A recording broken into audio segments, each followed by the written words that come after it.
Kia ora koutou katoa.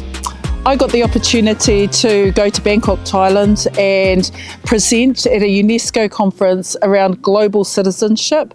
And, you know, back here at home, you kind of say, oh, what does it all mean? But I had the chance to learn from other people from different countries around our region who are delivering education programs to young people to try and ensure that they're developing their sense of citizenship, contribution, how to solve these kind of big problems within their school to be able to convey what citizenship means at a real level. So I took a few pictures and I undertook a couple of interviews about it. I hope you enjoy it. Well, Morena, you know that I'm here in Bangkok, Thailand, attending a UNESCO conference with regards to education, human rights, equality, but also climate change. I really wanted to introduce you to Libby, who's been involved in global education for a long time in New Zealand. So welcome, Libby, to this kōrero. Nice, thank you. Tell me, how did you get involved with global education and what would it mean to someone back home? Yeah, I guess my journey in this space is a bit interesting. I came to teaching late, like in my early 40s, and I came in with an atypical background. I'd done politics and philosophy at university. I'd also had experience working with like Green Pacific campaign. In my youth, I'd spent a year working with Pacific nations to the UN, so I had this global flavour to my interests. And so I kind of found my home at school. I was at All Girls Grammar School where the principal sort of let me set up philosophy and actually had the foresight to create a position called the Global Citizenship Facility. I happened to be in UNESCO ASP at school, and through that I got into some really great opportunities. In fact, I went to a conference in Korea. It was the 60th anniversary of the ASP. It's a network that was set up for the purpose of piloting student education in 1953. And the subtitle of that conference is Global Citizenship Education. And it was really interesting because after a couple of days I thought, is it me? There's nobody talking about global citizenship. Yeah. And what did you find out? And I kind of realised it was because everyone was wondering what it is. Yeah. So if you were to break it down, what is it? Well, there was one keynote speaker there that really resonated. He was an emeritus professor from the Netherlands. He talked about the worlds that were in the Iron Age, all the very different worlds. And we've come out of the industrialised world and into the globalised network one. The industrialised one is linear and structured, and the globalised network one is not. It's kind of chaotic, and that's where we be able to navigate. And that really, and we're still educating such a different model. Do you think in New Zealand we kind of don't embrace global citizenship because we're so far away from the rest of them? Yeah, partly that, but also I think there's quite a bit of confusion about what it is. And I think words get thrown around an awful lot, not just in New Zealand, but you've got global everything, in the English, and you've got global blah, blah, blah, blah. But I think there's a sort of a need to, like when we sort of out doing work with people supporting on global citizenship education, we try to really go into some depth of understanding about the concepts themselves, like who is a global citizen? Legally, nobody is. You know, Socrates said, I'm a citizen of the world. He was right, but he didn't go anywhere, but he knew. In the same way that indigenous people know who they are, where they fit into what they're responsible for. Then you've got in the international stage, you've got Theresa May that says people who you treat as citizens of the world are citizens of nowhere. Legally, that's right. So as far as the way I see it, there might not be legality to global citizenship. There's legitimacy for responsibility. Some people would think that global citizenship is just a matter of teaching civics education. Is that the right way to be thinking about it? I think civics education is part of it, because I think it's so important that we engage, the everyday thing. But it's not the whole picture. It's absolutely not the whole picture, and I don't think that civics education is just about teaching people how to vote. The Orange Guide teaches you how to do that. For me, it's more about having our young people and our old people, for that matter, understand concepts like freedom. How much of your freedom are you prepared to hand over to a government to look after its citizens? Yeah, that's a really good question. I mean, the Asia Pacific region is a more contested region. There's a lot of tussle between superpowers. Yeah. There's a global shift away from east-west to north and south now, and New Zealand is a small country in the Pacific, really has to kind of think about our responsibility to ensure that although we're remote and distant from the rest of the world, we are connected.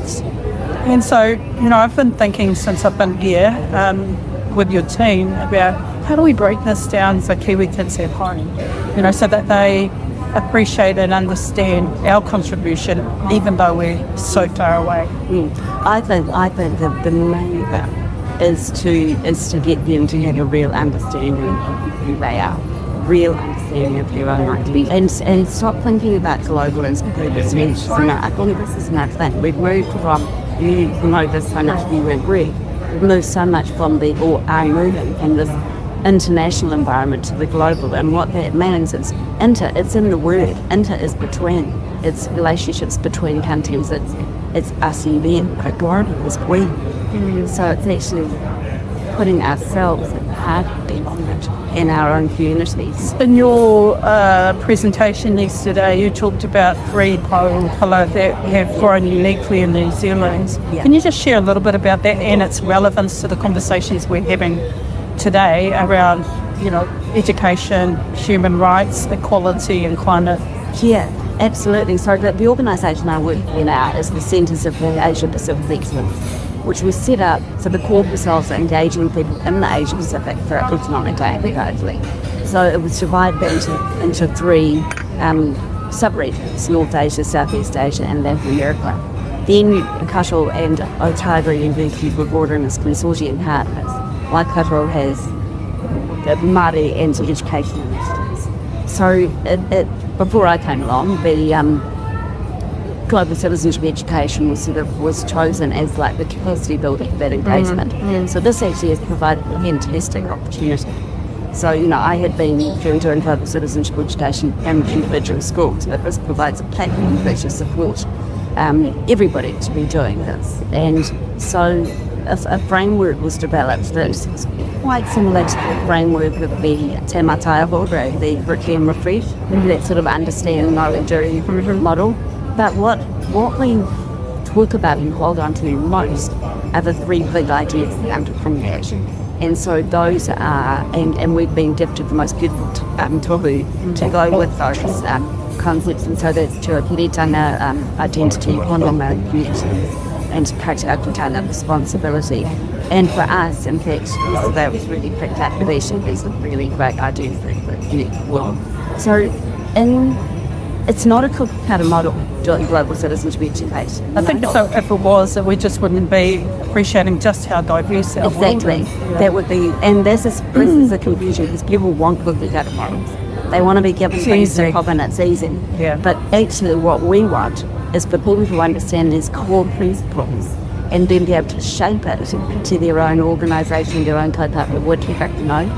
And that's what will make it work, because it'll be like that. I think so. That ownership is really important. And again, if I think about New Zealand's contribution, I mean, we're a part of the Pacific, and often the Pacific voice can be silent on these big global issues because it's not about maps. You don't get big populations across the whole of the Pacific, like China or the US or the UK, Russia or anybody else. So it's really a matter of trying to break down global citizenship in a practical way, so that in our communities, in our schools, teachers who are major change agents can feel that they can connect their students in their classroom and their parent community to this concept of global citizenship. Absolutely.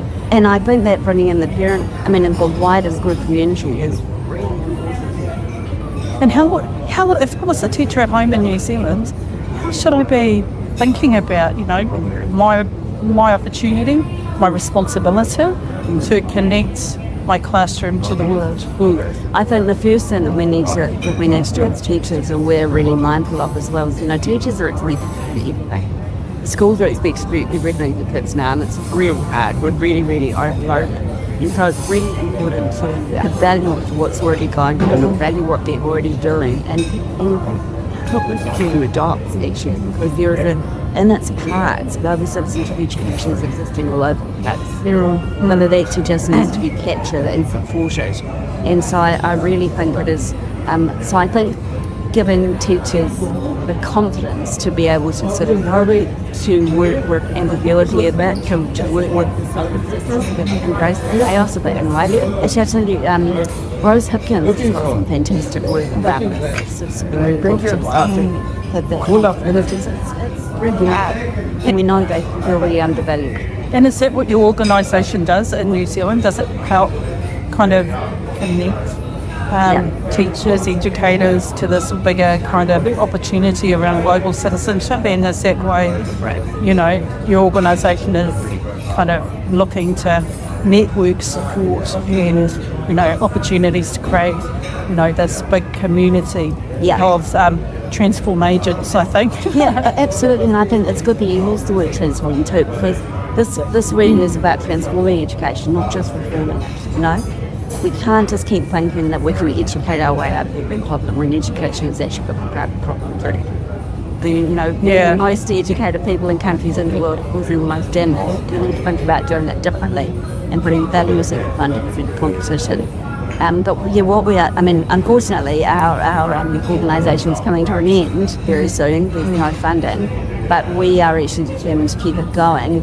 The New Zealand Centre for Global Studies, and the opportunity beyond the case as it is now is that we won't have to return to particular economic regions. We can actually go global, and in terms of the region, we can actually work with the Pacific of the Asia Pacific.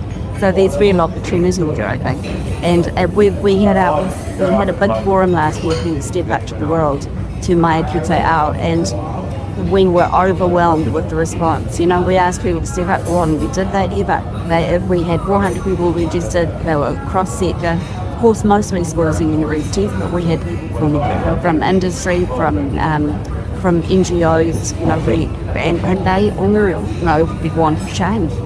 So you might be listening to this podcast at home and asking, how can I in my early childhood centre, my kohanga reo, my primary school, my kura kaupapa, my secondary school or my whare kura, or even at university within a context of the students that you're working with, you could be thinking, how do I bring the classroom back into the world and the world into the classroom? So we had an opportunity to do a study tour. Have a look at this. I'm at a school in Thailand. This is their outside playground. It's Thai School in Bangkok. It's considered an urban school.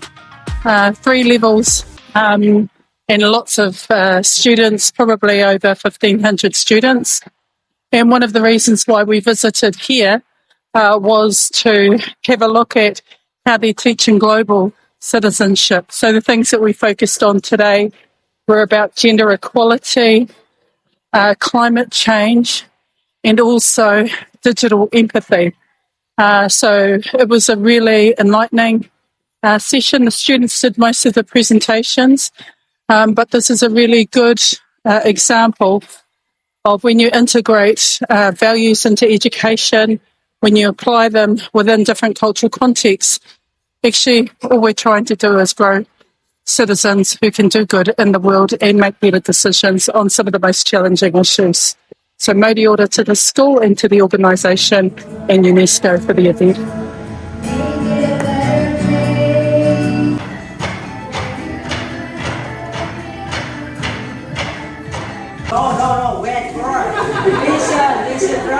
We open to collaborate in any way we will to try to use some ways to strengthen in our jobs or my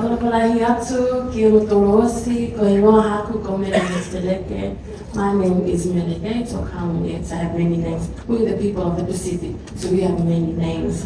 But first of all, thank you so much for creating space for Niue's voice, my small island nation, to sit amongst you all and to hear about what you have to offer. In this tumultuous world where conflict and violence seem to dominate the headlines, it is easy to lose sight of the importance of peace. But let us not forget that peace is not merely the absence of war. It is a state of harmony, cooperation, and mutual respect It is the condition in which all people can live their life with dignity and freedom. Peace is not a luxury. It is a necessity. It is the foundation in which all human progress is built. Without peace, there can be no economic development, no social justice, and no environmental sustainability.